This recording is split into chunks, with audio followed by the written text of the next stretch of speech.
Capítulo 32.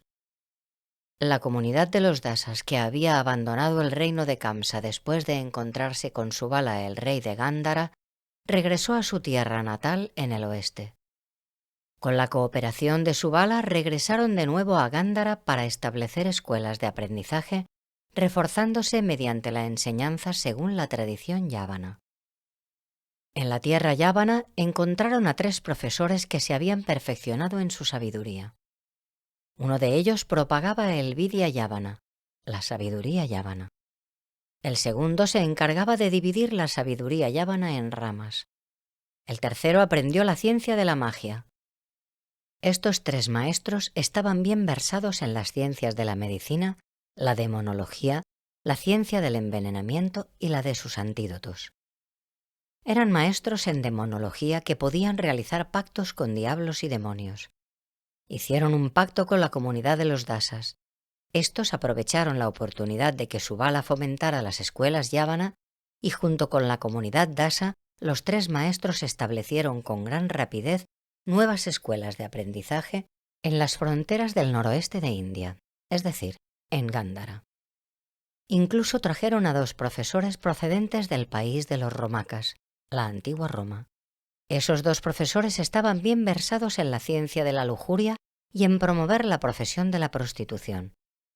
Los 3 maestros yávanas tenían como único objetivo expandir su tradición en el Aryabharta.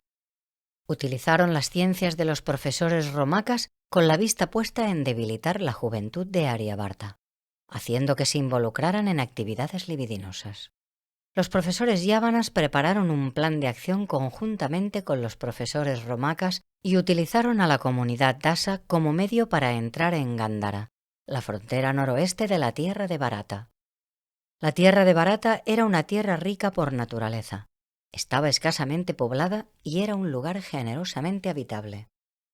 Para conservarlo de esta manera, los sabios de Bharata adoptaron muchos medios misteriosos. Dividieron el período humano en 4 estaciones: Baalya, la infancia; Kaumara, la edad adulta; Grihasta, la familia; y Vanaprastha, el retiro. Creían que el sexo como instinto era el medio para la propagación de la progenie y que tenía un propósito divino con un uso limitado y regulado.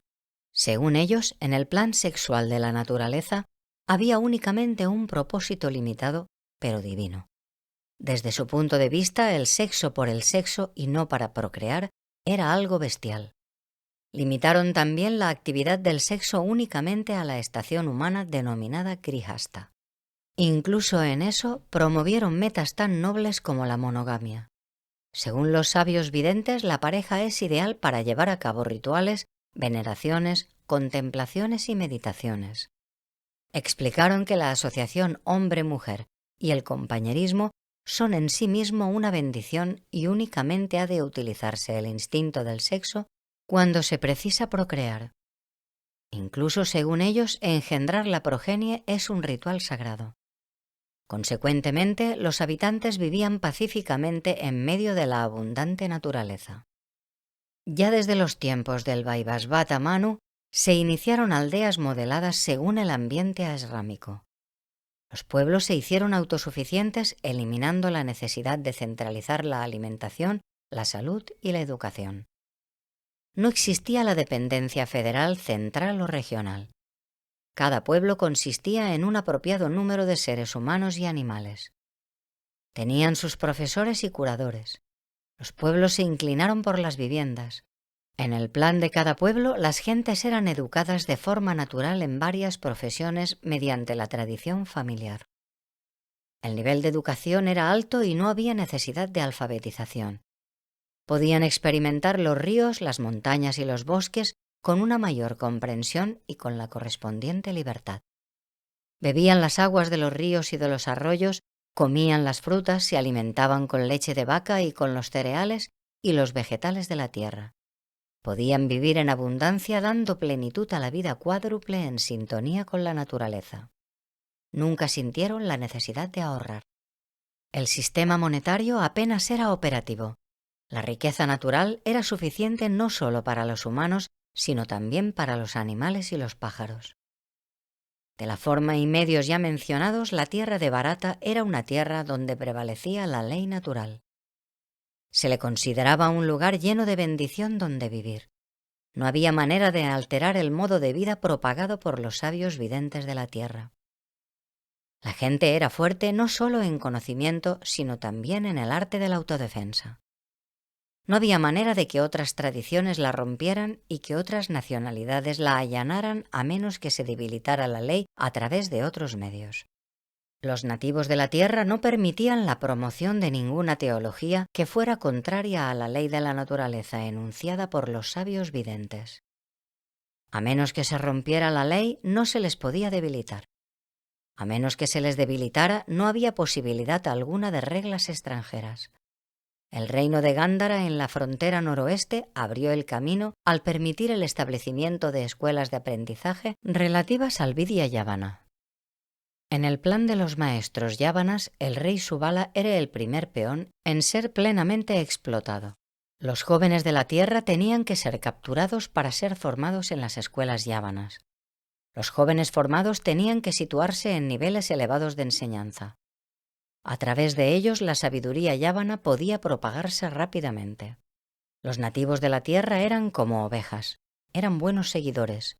Si se entrenaba y honraba debidamente a unos cuantos, otros caerían bajo control. Esto en su momento crearía una tradición. Una vez la actividad tomara la forma de tradición, habría muchos que se les unirían sin pensarlo. Como los nativos de la tierra son fieles de forma natural, siguen la tradición como perritos. Cuando unos pocos son elevados y honrados, los demás también aspirarán a ello. Su naturaleza canina los conduce a seguir y luchar por los honores como los perros que luchan por un simple hueso. Los dasas trabajaban para jóvenes de la tierra con inclinaciones mentales débiles y les facilitaban su entrada en las escuelas. De la misma manera también planeaban utilizar al príncipe de Gándhara Shakuni por su debilidad. Shakuni tenía una insaciable urgencia de poder y autoridad. Aprovechándose de esto, los maestros yávanas decidieron atraer a las tribus de las cadenas montañosas del noroeste y del nordeste de la cordillera de los Himalayas. Establecieron también un centro de entrenamiento de artes marciales al que los montañeses se sintieron atraídos y donde se les admitía. En los centros de entrenamiento se les enseñaba la estrategia yávana de la guerra junto con la magia yávana. A los montañeses se les enseñaba la lucha, el tiro con arco, la lucha con espadas, picos, lanzas y palos. Reunieron a gentes de los valles de las montañas y taladraron en sus mentes que ellos formaban una sección negligente dentro de la comunidad y que no estaban integrados dentro de la corriente general de vida de aquella tierra. Ya habían entrenado y posicionado a un cabecilla dentro de la comunidad de la tribu y lo habían designado como líder de unos cuantos escuadrones de jóvenes entrenados. Su nombre era Hiranyadhanus, honrado por los yávanas. Hiranyadhanus siguió adelante con gran entusiasmo para reunir hombres en un ejército considerable. A todos se les dieron instrucciones y se les preparó mentalmente para luchar contra sus propios paisanos en caso necesario. Hiranyadhanus fue bendecido con un hijo en aquellos tiempos de su transición. Se le llamó Ekalavya. Ekalavya tenía 1 año de edad cuando Hiranyadhanus se convirtió en un importante líder en las cadenas montañosas del norte y noroeste. Los líderes de la comunidad dasa consiguieron favores de Shakuni y obtuvieron permiso para talar árboles y utilizar la madera de los bosques del noroeste. Con la ayuda de esta madera se construyeron casas y se formaron pueblos para los habitantes de la jungla. Se construyó un palacio de madera para Hiranyadhanus. Desde la tierra yávana se trajo un trono diamantino situándolo en el palacio de madera. Hiranyadhanus fue coronado con la corona diamantina con pompa y publicidad. Completamente hinchado por la pompa, la publicidad y el mimo, Hiranyadhanus se fue para dirigir a las comunidades de las montañas siguiendo el plan de los yávanas. Se dirigía con frecuencia a sus comunidades diciendo: «Los gobernantes de esta tierra nos reprimieron durante siglos y nunca nos dieron las comodidades básicas. Nos han dejado atrás en el progreso y se nos ha tratado como a clases subdesarrolladas. Hemos tenido que salir de esta horrenda situación y establecer nuestra propia autoridad. Los yávanas y los dasas son de largo los más queridos. Ellos han estado luchando por nuestro bienestar. El bienestar humano es su lema. Incluso están dispuestos a sacrificar sus vidas por nuestro bien y nuestro bienestar. Si hoy día disponemos de unas respetables condiciones de vida, solo es gracias a ellos. Hemos de devolverles nuestra deuda trabajando para ellos. Necesitamos demostrar su sentido de ecuanimidad a los nativos de la tierra de Bharata. En un pasado reciente, Garga había llevado a cabo penitencia en los Himalayas para obtener la presencia de Shiva el Señor. En aquellos días había un yávana merodeando en los Himalayas. Este se convirtió en un amigo del alma de Garga. Debido a la gracia de Shiva, Garga concibió un hijo muy fuerte. El yávana, que se hallaba muy cercano a Garga, le pidió que se lo diera en adopción. Garga accedió. Dio a su hijo en adopción al yávana. Pero aunque lo dio en adopción, él mismo enseñó a su hijo los Vedas, los Vedangas, la ciencia del sonido, la ciencia de la astronomía y la ciencia de las matemáticas. Convirtió a su hijo en un experto. Lo dejó en los Himalayas y regresó a la tierra principal de Bharat. El joven creció luego con el yávana y creyó que era hijo del yávana. El padre yávana lo llamó Kalayávana. El centro de Gándhara lo invitó y él abandonó los Himalayas para ir a la tierra yávana. Kalayávana aprendió en la tierra yávana las estrategias reales y las estrategias bélicas. Desarrolló una fuerte e íntima asociación con el rey de Gándhara, Subala y el príncipe Sakuni. A través de sus contactos en Occidente, organizó el comercio internacional de Gándhara. A aquellos que habían sido entrenados en el ejército y mostraban habilidades especiales en las fronteras del noroeste de Bharat, se les enviaba a la tierra yávana y Kalayávana los reunía en un ejército regular personal. A todos se les daba la insignia del ejército y se les proveía de riqueza, residencias y otras comodidades. Kalayávana estaba preparado para luchar en alianza con el rey de Gándhara en una guerra en la tierra de Bharat. Sakuni encarceló a Kesi cuando éste llegó de Mathura con la propuesta de importar prostitutas de la tierra yávana. Posteriormente, a instancia de los yávanas, fue liberado de la prisión. Fue bien entrenado en el centro de aprendizaje de los yávanas en Gándhara y se le envió a la tierra yávana como guarda personal y ayudante de Kalayávana. Brihaspati, un amigo de Sandipani que se había unido a él como estudiante de Parásara, era un pervertido. Visitaba con frecuencia la tierra de los yávanas. Debido a su conocimiento y a sus interpretaciones pervertidas, los yávanas estaban muy satisfechos con él. Lo presentaron a los profesores de los yávanas y los profesores yávanas le ofrecieron hospitalidad de acuerdo con su plan. Luego lo nombraron consejero en la corte de Kalayávana. Kalayávana lo honró tanto como al general de su ejército, Nigalayávana. Este formó a Brihaspati adicionalmente en los Vedas, Vedangas, Puranas y en etimología, y lo convirtió en un maestro de sabiduría, pero siguió siendo un pervertido. Kalayávana enseñó a Brihaspati la habilidad de hipnotizar a la gente. Le enseñó también una versión pervertida del Veda para que pudiera presentar la versión pervertida del Veda e hipnotizar a la gente. Brihaspati encajó en los propósitos de Kalayávana y Kalayávana era adecuado para el plan de los yávanas. Brihaspati, con su naturaleza retorcida, se inventó también una etimología diferente a la clave védica de la etimología. Con destreza presentó mal la ciencia de la etimología para mostrar que muchas de las raíces sánscritas se encontraban ya en el lenguaje de los yávanas.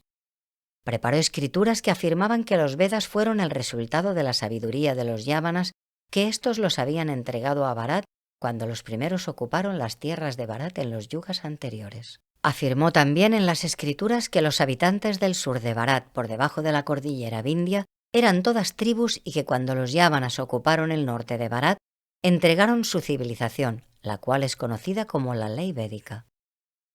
Los habitantes de la parte meridional de Bharat fueron originalmente los nativos de todo Bharat y cuando los yávanas ocuparon el norte, a estos nativos se los envió más abajo de la cordillera Vindhya. Kalayávana designó a Brihaspati como profesor del centro yávana de aprendizaje de Gándhara, para que enseñara y propagara su versión de los Vedas y de las civilizaciones que había habido en Bharat. Se le designó como jefe de la sede de aprendizaje yávana de Gándhara con un nuevo nombre, Raktasarma. El centro de aprendizaje de los Yávanas de Gándhara se instituyó oficialmente el mismo día en que nació Krishna el Señor. Era la octava fase descendente de la luna de Leo en el año Srimuka. Las entradas principales a la Universidad de la Sabiduría Yávana fueron decoradas con figuras desnudas de mujeres talladas en madera.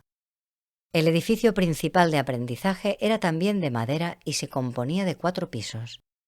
Tenía muchas terrazas y atractivas cortinas. El edificio de madera brillaba bajo la luz del sol y estaba iluminado con luces durante la noche. Durante el primer año de la universidad se formó un grupo de profesores. Los profesores se formaron a partir de los estudiantes que habían sido bien entrenados, llamados desde las regiones de Sindh, Cachemira, Nepal y Gándhara. La primera convocatoria se realizó de forma esplendorosa a finales de año en la 7ª fase descendente de la luna de Leo. Cientos de jóvenes asistieron a la convocatoria desde la tierra de Bharat. También había algunas mujeres entre ellos. A todos los jóvenes visitantes, Subala les ofreció el acceso, el alojamiento y la educación gratuitos. Se acordó de que el reino de Gándhara se hiciera cargo del 50% del gasto y el 50% restante correría a cargo de los profesores yávanas. Los jóvenes podían ingresar en la universidad sin condiciones previas. Se designó a prostitutas yávanas para que tuvieran un buen cuidado de ellos en sus residencias. A Kesi se le asignó como encargado para que vigilara la actividad de la residencia. Subala, como rector, presidía la convocatoria. Shakuni hizo una descripción completa de todo el proyecto educativo.